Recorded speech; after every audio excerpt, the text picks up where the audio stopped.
Hello YouTube, this is Morgan, Airspeed Prime here with my next Teenage Mutant Ninja Turtles 2012 episode review. This one's going to be for Season 5, Episode 10, Lone Rat and Cubs. So, yeah, I think with this episode it's a weird one because I think it's fair to say that this is probably one of the best episodes of the show. Overall, all 5 seasons, not just this season. But in saying that, it more speaks about the quality of the rest of the show, more so than this really, I think, standing out as an amazing episode.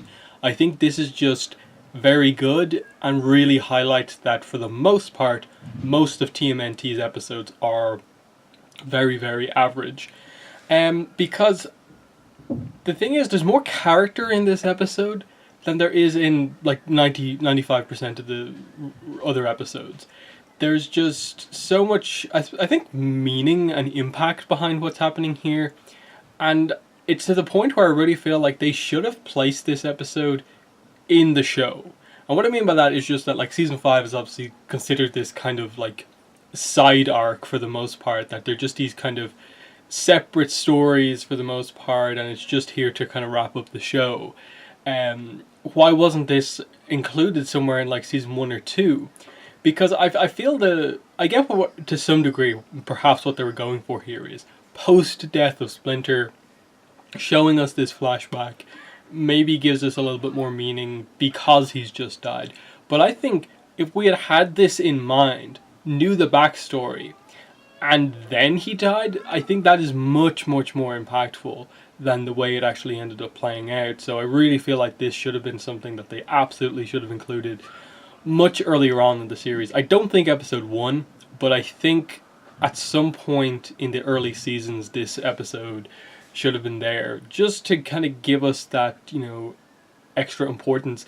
I almost think like in or around the time when they had the arc where the Turtles went back and basically witnessed the past of Splinter and Shredder, that was another really good episode. I feel you should have almost like linked that in, where like, okay, that's the end of his life in like Japan.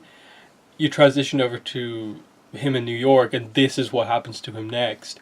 I think you almost should have incorporated in that in terms of just the history of Splinter as a character. In that, like, this episode fundamentally is quite simple. It's just, okay, after the initial origin story that we know of, like, he ran into the Krang, got mutated, the Turtles also got mutated, he looked after them. What actually happened? How did they come from basically this huge moment where, like, clearly Splinter's life changed? The Turtles went from just, I suppose, being animals to now kind of having this kind of sentient existence. How did this change everything for them, and how, I suppose, involved were the Krang in their early lives? And this episode answers all of that, and I think it is, you have to say, it is very well done, in that they've just focused very heavily on Splinter as a character, and especially towards the end, you do get into, I suppose, how, especially that moment where he thought about, his previous life where, he had his daughter, but his daughter and wife were taken away from him. How he feels like this is like a second opportunity to kind of like become a father, and is it possible? And you compare that to a scene earlier on in the episode where he's kind of like questioning, like, how do they end up in this position? Like, who did I do wrong to make this happen to me? Whereas by the end, he actually embraces the position that he's in of like being able to look after these 4, kids, and he does, by the end of the episode, consider them his sons, and you get the importance in that, like, he fundamentally has, like, he's not related to them, but just because of this incident, they are connected in a way through destiny. And just over the course of the episode, I really liked how they gradually kind of had you figure out like which of the fairly similar looking young turtles was which, and that you see Donnie is the first one to like mess with the electricity and turn the light on. You see Raph is the one who kind of takes a fall out of the kind of shopping cart that they have, and you see his shell crack, and you're just like, oh, that's Raph. And this fairly violent incident maybe informs like why he becomes such a as I think as Splinter says to him here, you're still filled with fury of like, oh, so that's where he comes from, and um, Mikey obviously belches and stuff like that, and then Leo is the very kind of, I suppose, thoughtful one in that I think he brings the food to Splinter at one point. I really like the subtle little characterization of the turtles as you kind of got to know them without just the color of the bandanas basically, um, and yeah, like I think it is a very heavy Splinter episode, and I think that was a good thing to do. I think, as I said, I think impact would have been so much more if it came before, his death rather than afterwards. But it is still really good to have this information in this episode. The fighting that happens here, how he really, especially that moment where he mentions like Thermopylae and basically says, this is going to be my last stand. Either, we perish here and are taken, or, I fight well, defeat them all, and we make this sewer our homes. I thought that was a really nice moment in how they eventually end up finding the secret place, which is their lair in the sewers, and the entire episode basically followed Splinter as he tried to find like a home for him and the turtles, and they were constantly found out by this kind of DNA scanner sensor thing that the Krang have, because they're trying to round up any mutants caused by the mutagen. And the big reveal being that the scanner doesn't work all that effectively underground, so that's why the turtles living in the sewers is actually such a notable thing, and why the Krang basically couldn't find the turtles more or less ever. And yeah, like it was a very focused episode, and I appreciated it for being focused in that way. In that there was no need to have multiple side plots or anything like that. It was just, this is the story we're trying to tell, and we'll spend the time to tell it properly. And they included fight scenes, but the fight scenes were good because you added this extra layer of, okay, it's the Splinter we know and how skilled he is, but now he is sort of in a way limited because he has to look after the young turtles and stop them from being captured. So how does he incorporate keeping them safe while also, fighting well? And that added a really cool layer to the fights in this episode. We saw the scene where he named them. I thought that was interesting in that I was kind of wondering by the midway through the episode he hadn't really referred to any of them by a name, and then he says, like, oh, you smart one, and like he hadn't actually named them. So when it came to it, it was basically just like he was really turning around on them and it's like, I have to give you guys a name.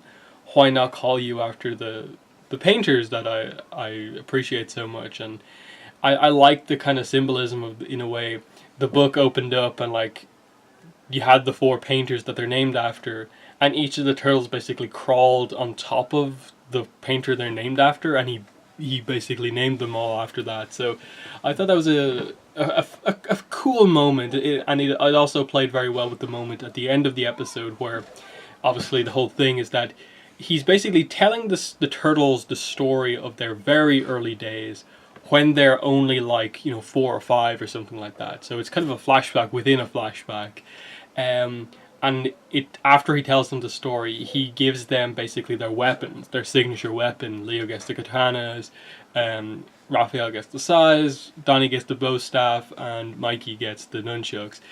I thought that was a really nice scene because it got a lot of character out of the turtles while also just being this very symbolic moment of just like, why did all the turtles get these specific weapons? And that, yes, throughout the episode you saw Leo gravitate towards the sword, and I think Splinter references that when he hands him the new katanas, of just like, you probably already know this, but katana for you.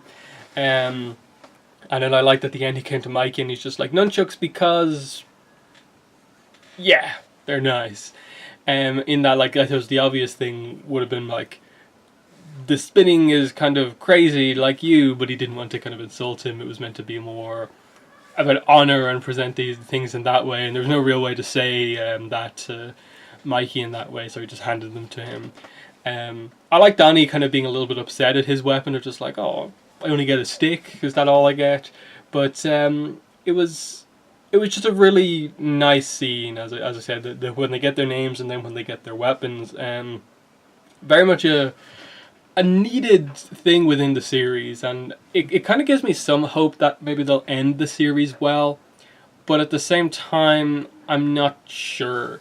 Because I think the way we have it up to now is that we know the names and the basic like synopses of the next like 7 episodes, but we don't know what the last 3 episodes are about.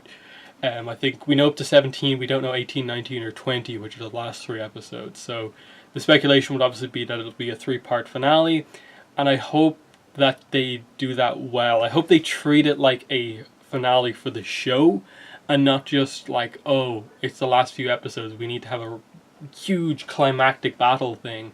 I don't think you need that. I almost feel like the way you should treat the last 3 episodes is as just this kind of extended epilogue thing where you really have a lot of character focus, referencing events over the course of the series. Probably, I think, just for the sake of the fandom, confirming a lot of romances that you haven't focused on, and just giving you an idea about like where things are going next. That like, okay, maybe the Turtles have solved most of the incidents in the world. There's always going to be someone for them to fight, given that they're heroes, but that there is a sense of they've brought peace because of how much fighting they've done over the course of the series, and they can have moments where their relationships finally start because they're not, kept apart because of all the action and drama happening. That's kind of what I hope we get to see. But yeah, for the most part, that's my review of episode 10. In the comments, let me know what your thoughts are on this episode. And as I said, with the remaining few episodes, I think apart from the finale, whatever way they do it, I'm probably just going to cover the remaining group of episodes in arcs, because from what I see, none of them massively like interest me. We get another, involvement of the 80s Turtles and things, which should be fine, and I'll just cover that group of episodes when all of them are out. We have this kind of, I suppose, monsters focused episode with like Dracula. I'll cover that arc when it comes out. But really, I think in terms of individual episodes, it'll be the finale before I really get back to doing it episode by episode. Just because, like with a lot of these episodes, they're just...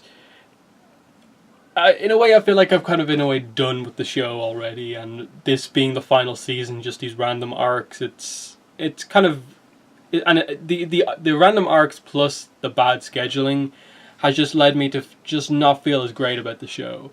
But thankfully, it was really nice to see with this episode that they can still have an episode that's really good, and it not just me just dismiss it because it's not amazing. That I actually appreciate this episode for being very good, but acknowledge that it is not like stunning, and it has some issues, but it's not. But it's still really, really solid. So yeah, that's the video for today. Thanks for watching, and bye.